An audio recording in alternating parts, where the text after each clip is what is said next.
This is a technological showcase set in the world of The Witcher 4. What you just saw and are going to see now is running on a standard PlayStation 5 at 60 FPS with ray tracing. So in the game, you'll be playing as Ciri, a professional monster slayer, a witcher. She explores the world and hunts down monsters for coin. The region we are in is called Kovir, and you'll get to explore it in a game. Right now, Ciri is investigating a monster, and after gathering new clues, she is heading back to a nearby village.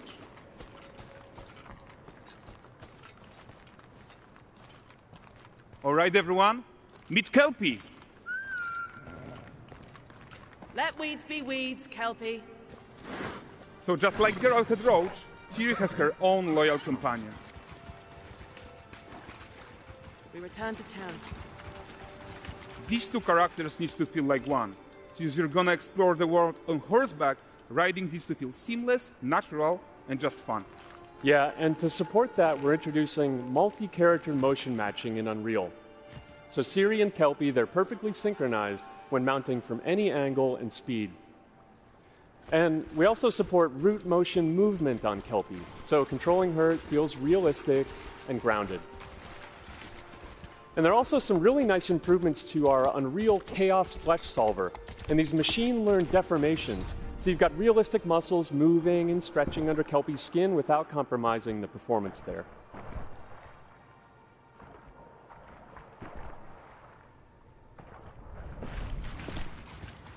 So let's leave Ciri behind for a second and talk about the world itself. So much of the Witcher world is natural, organic, especially Kovir with its dense forest and wild nature. Yeah, and wild nature is hard.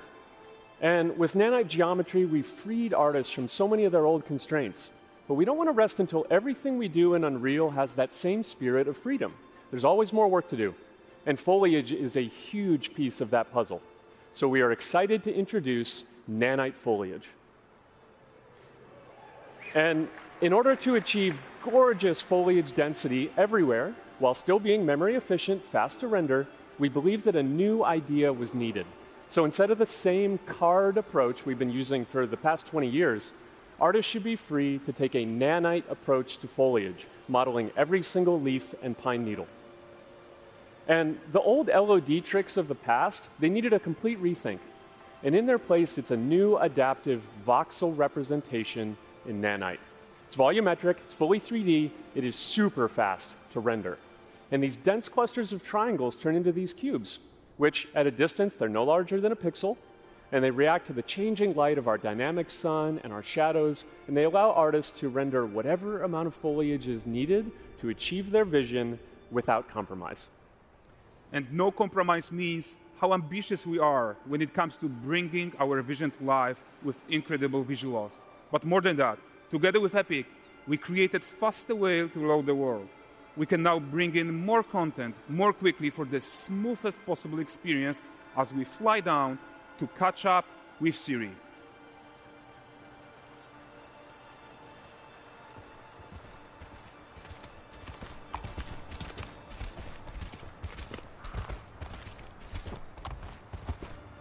Welcome to Valdrest. So Valdrest is a port town, a hub for fishing, trade, and mining.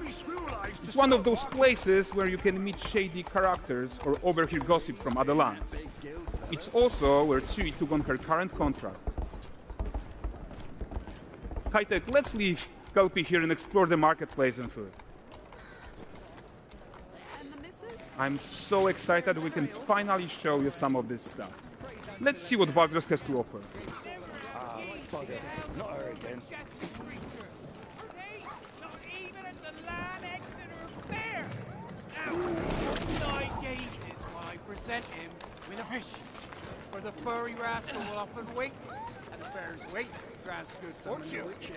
For this feat,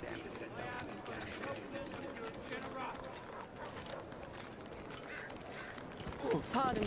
Guys, notice how responsive the world is. Character actions directly affect what happens around you, sometimes even setting off chain reactions. Everything is working together.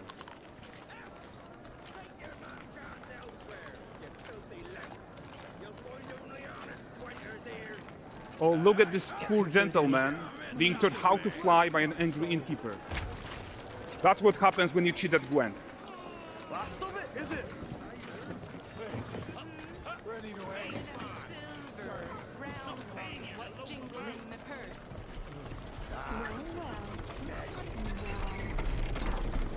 Okay, so this is the guy who gave the series quest his own. Like you probably suspect, he has his own agenda in all of this. You off your tits again, Wilfred. Get your ass up.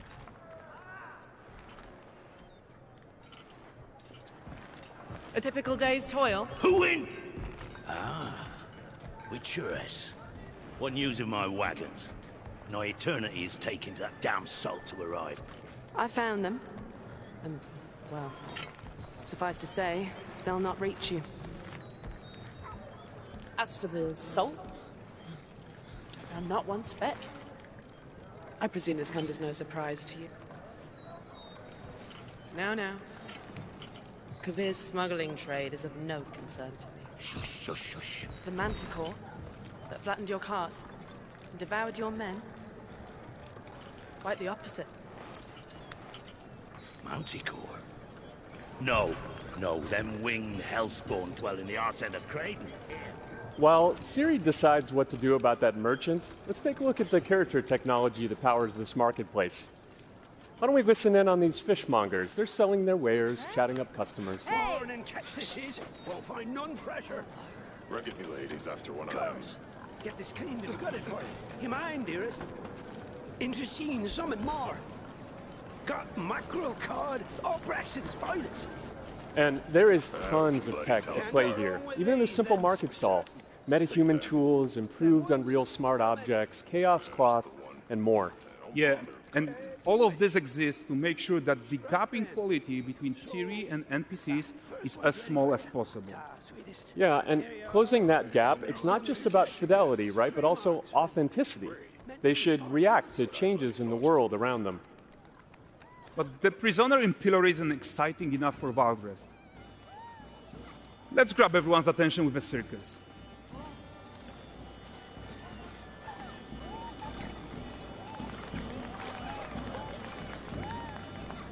But the great performance deserves a huge crowd though. Let's crank it up.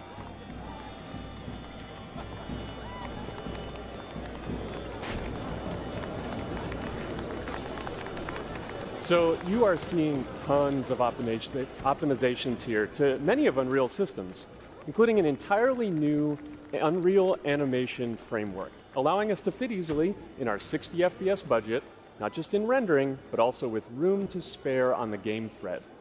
Over 300 animated skeletal mesh agents all going about their business.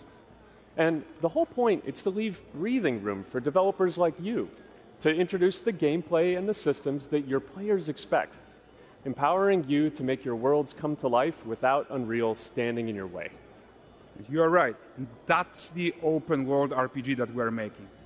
But before we wrap up, how about one final check-in with Siri?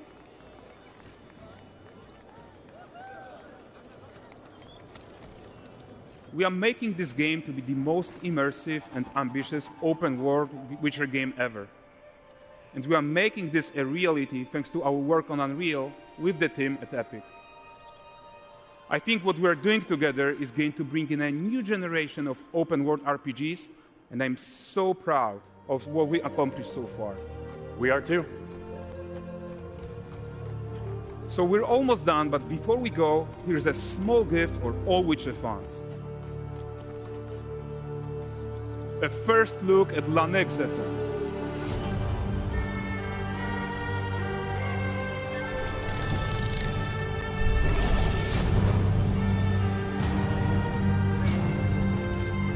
Onward, Kelpie. We've worked to do.